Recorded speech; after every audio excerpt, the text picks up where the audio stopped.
Assalamualaikum warahmatullahi wabarakatuh. Ketemu dengan saya Devi Juliani, guru bidang studi sejarah di SMA Islam An-Nizam Medan. Hai, apa kabarnya nih? Semoga sehat selalu dan masih tetap semangat ya belajar dari rumahnya. Kita ketemu dalam mata pelajaran sejarah. Pastinya kita akan membahas materi-materi sejarah yang menyenangkan. Assalamualaikum warahmatullahi wabarakatuh. Ketemu lagi dengan saya Devi Juliani, guru bidang studi Pendidikan Pancasila dan Kewarganegaraan di SMA Islam An-Nizam Medan. Nah, baik, kali ini kita ketemu dalam bidang studi PPKN di kelas 10. Nah, jadi sebenarnya kita masih menyambung dari materi pembelajaran di video sebelumnya ataupun video pembelajaran pekan lalu, yaitu bab 3, kewenangan lembaga-lembaga negara menurut Undang-Undang Dasar Negara Republik Indonesia tahun 1945. Oke, kita lihat nih materi yang akan kita bahas pada video pembelajaran kali ini apa. Nah, kemarin sudah dijelaskan juga ini cakupan materinya ada 4, ya kan? Nah, di video pembelajaran sebelumnya juga kita sudah membahas tentang suprastruktur dan infrastruktur suprastruktur sistem politik Indonesia. Nah, kali ini kita lanjut ke infrastruktur sistem politik di Indonesia. Nah, seperti apa sih suprastruktur itu, gitu ya kan? Oke. Nah, jadi karena kita kemarin sudah membahas suprastruktur, harapannya sudah paham ya kan dengan suprastruktur itu apa-apa saja. Nah, kita kali ini masuk kepada infrastruktur. Nah, biasanya kalau misalkan membahas tentang infrastruktur, itu kira-kira berkaitan dengan apa ya? Yo, ada yang terpikir sudah kan? Nah, jadi infrastruktur politik adalah kelompok-kelompok kekuatan politik dalam masyarakat yang turut berpartisipasi secara aktif. Nah, ini pengertian secara umum daripada infrastruktur politik. Kelompok-kelompok kekuatan politik dalam masyarakat yang turut berpartisipasi secara aktif. Nah, jadi kelompok-kelompok inilah yang dapat berperan menjadi pelaku politik tidak formal. Ingat ya, pelaku politik tidak formal untuk turut serta dalam membentuk kebijaksanaan negara.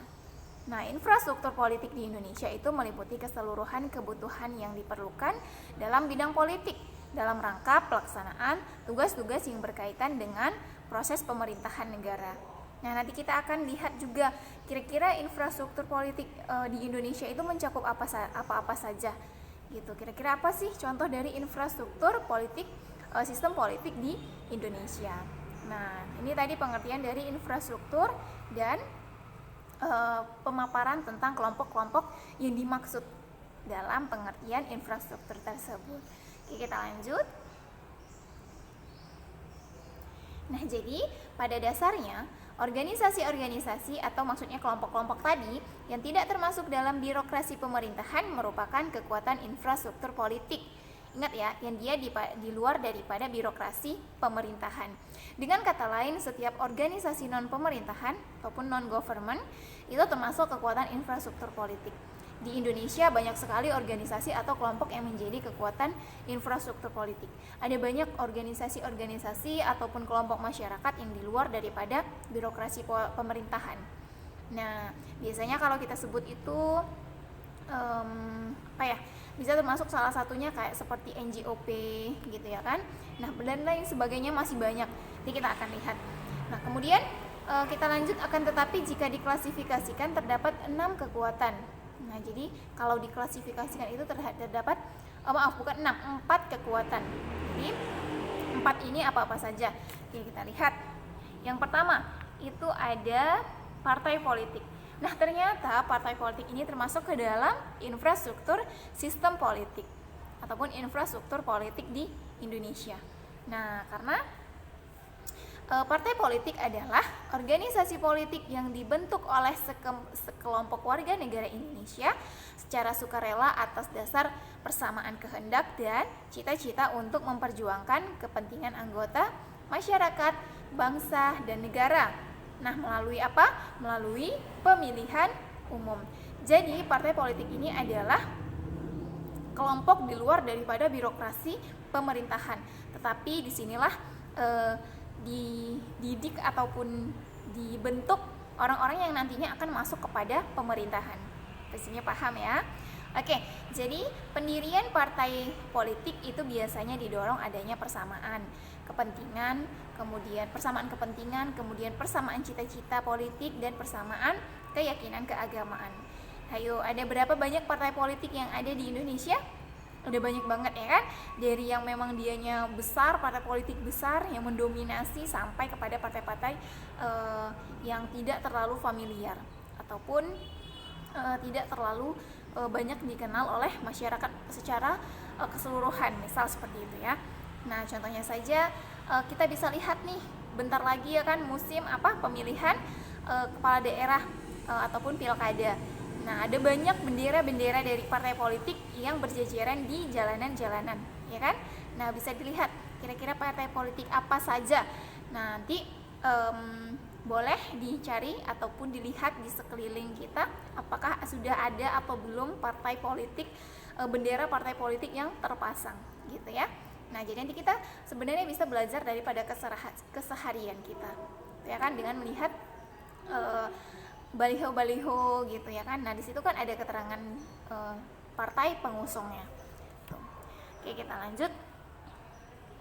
Nah, contohnya nih ya kan, ini udah mulai banyak nih berserakan di beberapa daerah yang memang sebentar lagi akan melaksanakan pilkada serentak.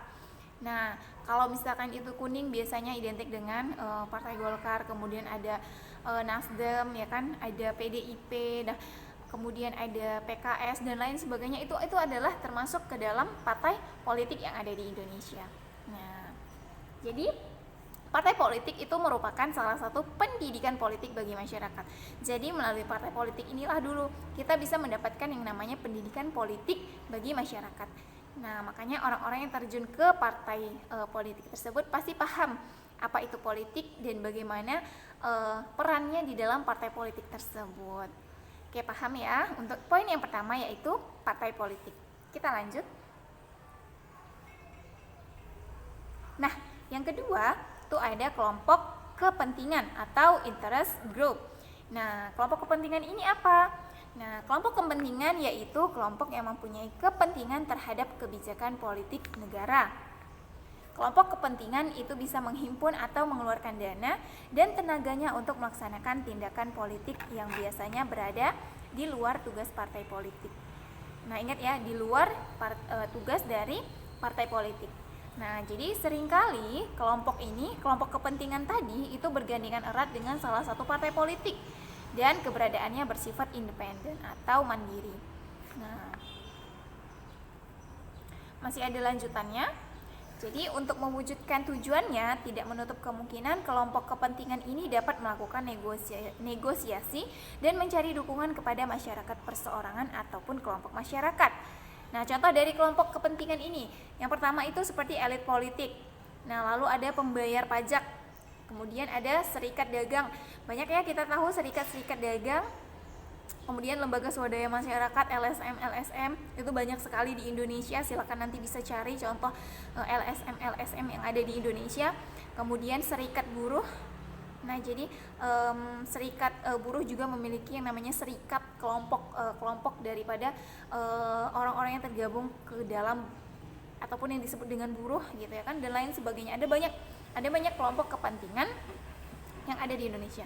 Nah, beberapa contohnya ini tadi. Seperti yang pertama kita ulang, ada elit politik, kemudian pembayar pajak, ada serikat dagang, serikat buruh, dan juga lembaga swadaya masyarakat ataupun LSM.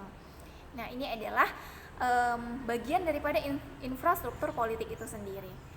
Ya, lebih kepada ini ya, di luar dari partai politik, tetapi terkadang mereka bisa, tadi dikatakan bisa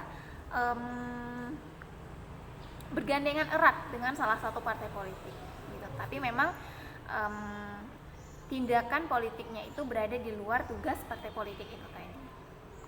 Oke, sekarang kita lanjut yang ketiga. Nah, kelompok penekan. Nah, maksudnya kelompok penekan di sini apa? Yaitu kelompok yang bertujuan mengupayakan atau memperjuangkan keputusan politik yang berupa undang-undang atau kebijakan publik yang dikeluarkan pemerintah sesuai dengan kepentingan dan keinginan kelompok mereka. Nah, ini adalah kelompok penekan. Nah, jadi kelompok ini biasanya tampil ke depan dengan berbagai cara untuk menciptakan pendapat umum yang mendukung keinginan kelompok mereka. Nah, misalnya dengan cara berdemonstrasi, melakukan aksi mogok, dan sebagainya. Nah, maksud daripada kelompok penekan ini adalah kelompok ataupun kumpulan orang-orang yang dimana mereka itu berupaya untuk memperjuangkan keputusan politik. Misal, ada sebuah keputusan politik ataupun kebijakan politik yang itu sesuai dengan kepentingan dan kelompok mereka. Nah, mereka itu akan memperjuangkan, ya, misalnya belakangan ini ada apa ya? Seperti kayak dikeluarkannya RUU PKS. Nah, kemudian ada kelompok-kelompok orang yang mendukung rancangan undang-undang tersebut, ataupun ada orang yang misalkan mendukung, bukan orang ya, lebih kepada kelompok itu mendukung keputusan daripada kebijakan pemerintah misal. Nah, mereka itu berupaya untuk supaya agar kebijakan pemerintah tersebut ya diberlakukan secara sah di negara Indonesia. Nah, itu maksud daripada kelompok penekan di sini. Nah, mereka biasanya melakukannya itu dengan cara seperti yang telah dijelaskan tadi, dengan demonstrasi ataupun dengan melakukan aksi mogok, baik itu mogok kerja ataupun lain sebagainya. Nah, paham ya kelompok penekan di sini? Lihat saja kalau misalkan ada demonstran, kira-kira demonstrasi yang terjadi tersebut ini termasuk ada nggak ya? Termasuk di dalamnya itu sebagai kelompok penekan gitu. Nah, kalau misalkan mereka mengupayakan atau memperjuangkan suatu kebijakan politik, nah berarti kelompok yang melakukan demonstrasi tersebut adalah orang-orang yang disebut sebagai kelompok penekan ini tadi. Nah, mereka juga termasuk ke dalam infrastruktur politik di Indonesia. Oke, kita masuk yang keempat.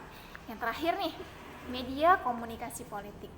Nah, jadi media komunikasi politik ini yaitu sarana atau alat komunikasi politik dalam proses penyampaian informasi dan pendapat politik secara tidak langsung. Nah, kenapa dikatakan secara tidak langsung? Karena memang menggunakan yang namanya media ataupun alat. Nah, kalau misalkan secara langsung penyampaian pendapatnya yaitu dengan demonstrasi tadi, itu kan secara langsung. Nah, secara tidak langsungnya dengan menggunakan alat ataupun media. Nah, contohnya saja apa? Dia akan kita bahas contohnya, baik itu dianya yang komunikasi, media komunikasi ataupun nanti ada media elektronik, kan? Nah, jadi baik terhadap pemerintah maupun masyarakat pada umumnya. Jadi baik itu dianya pendapat politik untuk pemerintahan ataupun kepada masyarakat yang memang ditujukan. Nah, jadi sarana media komunikasi ini antara lain media cetak seperti koran, ya kan, media cetak tuh koran, kemudian majalah, buletin, brosur, dan tabloid. Nah, ataupun lain sebagainya masih banyak. Nah, ini dalam bentuk media cetak. Nah, dalam media cetak ini biasanya itu akan tersampaikan yang namanya aspirasi ataupun penyampaian informasi secara ataupun yang dimuat daripada media-media cetak ini tadi. Nah, karena memang penyampaiannya tidak secara langsung, yaitu menggunakan alat ataupun media. Nah, jadi ternyata media komunikasi ini termasuk ke dalam infrastruktur politik tersebut.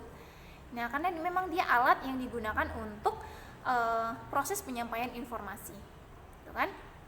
Baik itu informasi ataupun pendapat, saran, kritik, banyak ya. Contohnya saja di koran, biasanya itu ada kayak satu tempat yang memang dianya khusus untuk kritik dan saran. Biasanya seperti itu, ada isinya kritikan. Nah, mengkritik ini gitu. Kemudian ada memang khusus dia tempat informasi, sumber berita-berita yang terjadi, ya kan? Yang memang baru saja terjadi. Nah, seperti itu. Itu di koran, majalah, buletin, brosur, dan tabloid dan juga sebagainya. Nah, kemudian untuk media elektroniknya ya televisi, kemudian radio, internet. Nah, ini termasuk ke dalam media komunikasi politik. Banyak ya kan hal-hal yang berbau politik yang disebar ataupun yang disampaikan melalui media cetak ini. Nah, sebenarnya media cetak ini lebih dekat kepada kita saat ini. Nah, seperti gadget, handphone, ya kan? Keseharian kita itu berbarengan dengan handphone ini. Seluruh kita mau cari informasi itu mudah melalui handphone yang kita punya ataupun televisi di rumah gitu ya kan, selalu menyampaikan berita-berita termasuk salah satunya tentang politik. Tuh. Nah, media komunikasi diharapkan mampu mengolah, mengedarkan informasi, bahkan mencari aspirasi atau pendapat sebagai berita politik. Nah, namun memang terkadang kita dapati ada media baik itu cetak ataupun elektronik yang memuat berita khususnya tentang politik itu tidak sesuai gitu ya kan, bisa dilebih-lebihkan ataupun dikurang-kurangkan sumber informasinya sehingga bisa menjadi yang namanya berita hoax itu tadi. Maka dari sini kita bisa ambil sebuah pelajaran bahwasanya kita juga harus pandai dalam menggunakan ataupun melihat informasi yang terdapat di media komunikasi politik. Nah, memang media komunikasi politik ini termasuk ke dalam infrastruktur politik di Indonesia. Tetapi terkadang pada saat ini tidak semua berita itu bisa dibuktikan kebenarannya. Nah, makanya kita harus pandai-pandai juga memilah atau melihat berita yang benar-benar agar bisa terhindar dari berita hoax itu tadi. Oke, ini pemaparan materi ataupun penjelasan video pembelajaran kita pada hari ini ataupun pada kesempatan ini, yaitu temanya tentang infrastruktur sistem politik di Indonesia. Oke, semoga paham dan semoga bermanfaat dan bisa mengambil intisari dari materi hari ini. Oke, sampai ketemu di video-video pembelajaran selanjutnya. Wassalamualaikum warahmatullahi wabarakatuh. Demikian pembelajaran kita kali ini. Sampai ketemu di video-video pembelajaran selanjutnya ya. Jangan lupa like, komen, dan share video ini. SMA Islam Aniza Medan, unggul, cerdas, islami. Wassalamualaikum.